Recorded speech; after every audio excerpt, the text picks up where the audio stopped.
दोस्तों, आज की एक हिंदी कहानी स्त्री का घर थोड़ी सी इमोशनल है, लेकिन इमोशनल होते हुए भी इसका संदेश बहुत अनमोल है। आपकी आंखें थोड़ी नम करने के साथ साथ आपके दिलो दिमाग पर यह कहानी छप जाएगी, इसीलिए इसे एक बार जरूर सुने।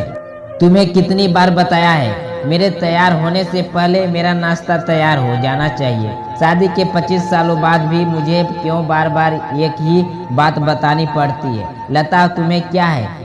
तुम तो आराम से घर पर रहोगी, मुझे काम पर जाना पड़ता है। तुम हो कि हमेशा बेवकूफों जैसी हरकत करती हो। अगर तुम ये जानबूझकर करती हो तो याद रखना, मुझसे बुरा कोई नहीं होगा। आज भी राहुल का पारा चढ़ा हुआ था। इन कटु शब्दों में अपना गुस्सा उतारते हुए, गीला तौलिया कुर्सी पर फेंकते हुए राहुल गुस्से से लता की तरफ देखने लगा। लता के लिए राहुल का यह बेवजह का गुस्सा कोई नई बात नहीं थी। वह महीने में 3-4 बार ऐसे ही लता पर बरस पड़ता था।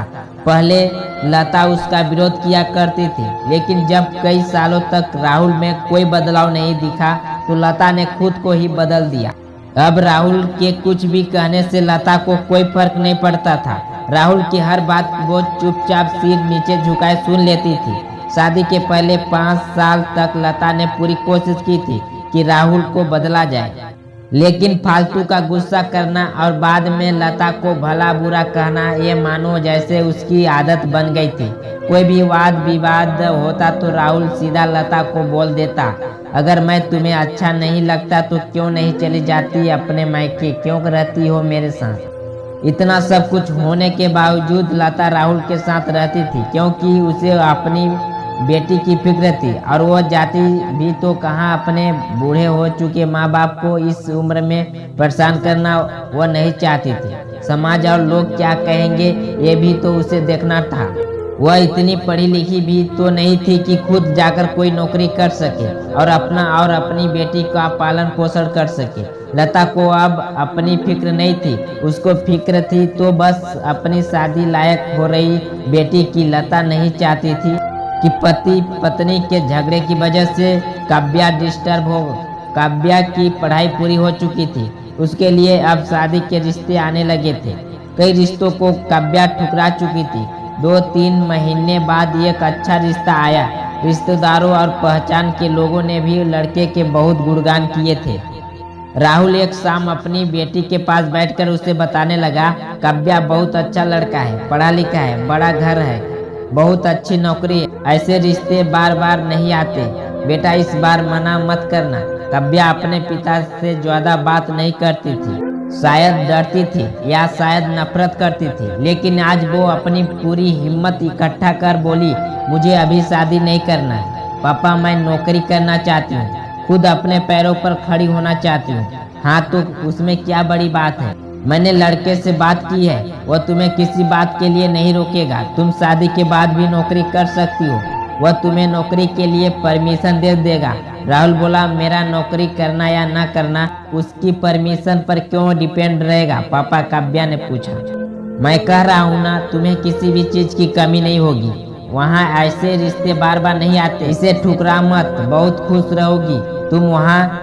पापा, क्या मैं उतनी ही खुश रहूंगी जितनी मम्मी इस घर में खुश है? काव्या ने तंज कसते हुए कहा। आज तुम्हारी जुबान कुछ ज्यादा नहीं चल रही है? राहुल गुस्से से आंखें बड़ी करते हुए बोला, पापा मुझे शादी ही नहीं करनी है, क्योंकि शादी के बाद अगर वह लड़का आपके जैसा निकला तो मैं क्या करूंगी? मुझे आपके जैसा जीवन साथी नहीं चाहिए जो बिना बात के मुझ पर हमेशा चिल्लाए। मुझे कुछ भी अपनी पसंद का लेना हो तो 10 बार सोचना पड़े, कहीं वह नाराज ना हो जाए। मेरी तबीयत कैसी भी हो उसे परवाह ना हो। रोटी थोड़ी सी मोटी बन जाए तो घर सर पर उठा ले, उसकी चेक बुक ना मिले तो भी मेरा ही दोस्त निकाले, और हर छोटी मोटी बात पर मुझे मायके जाने के लिए कहे। काव्या ने अपना दिल खाली करते हुए पापा से सब कह दिया। राहुल का गुस्सा 7वें आसमान पर था, लेकिन उसके मुंह से एक भी शब्द नहीं फूट रहा था।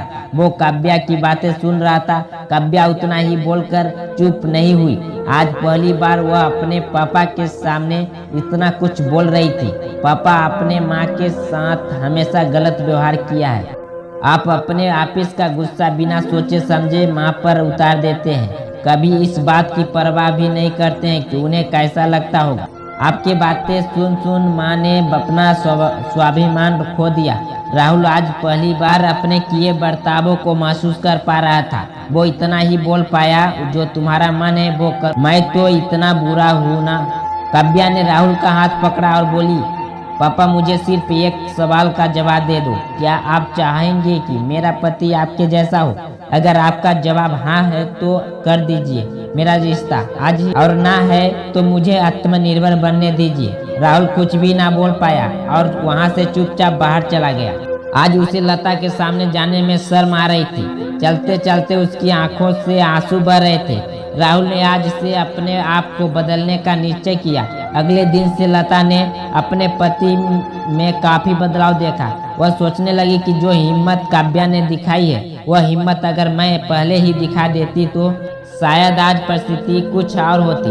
अब काव्या पढ़ लिख कर अच्छी नौकरी करने लगी थी और 3 साल बाद उसके लिए एक अच्छा रिश्ता आया और उसकी विदाई पर राहुल बोला, बेटा तू हमेशा खुश रहेगी क्योंकि तेरा पति तेरे बाप जैसा नहीं है। राहुल की यह बात सुनकर लता और काव्या की आंखों से आंसू बहने लगे। दोस्तों, हमारे समाज में औरत को भले ही देवी का दर्जा दिया जाता है, लेकिन वह स्वतंत्रता नहीं दी जाती जो उन्हें देनी चाहिए। उन्हें बचपन से ही बताया जाता है कि वह पराया धन है। स्कूल से आने में देर हो जाए तो पिटाई मिलती है। मोबाइल पर बातें करते हुए दिख जाए या खिड़की से झांकते हुए दिख जाए तो शक किया जाता है। माँ बाप का घर तुम्हारा नहीं है, पति का घर ही तुम्हारा घर है। जीवन भर ये बातें बता बता कर उन्हें ससुराल भेज दिया जाता है और एक दिन किसी छोटे मोटे झगड़े में ससुराल वाले से उन्हें सुनना पड़ता है कि इस घर को छोड़ दो और मायके चले जाओ। अब आप ही बताओ दोस्तों, ऐसी स्त्री का सच्चा घर कौन सा है? आखिरकार वह किस घर को अपना कहे? हमेशा की तरह पूरी कहानी सुनने के लिए आपको धन्यवाद। दोस्तों, अगर हमारे चैनल पे नए हो तो हमारे चैनल को कर लीजिए सब्सक्राइब और बेल आइकन को कर लीजिए प्रेस, ताकि जो मैं स्टोरी वीडियो अपलोड करूं सबसे पहले नोटिफिकेशन आप तक पहुंचे।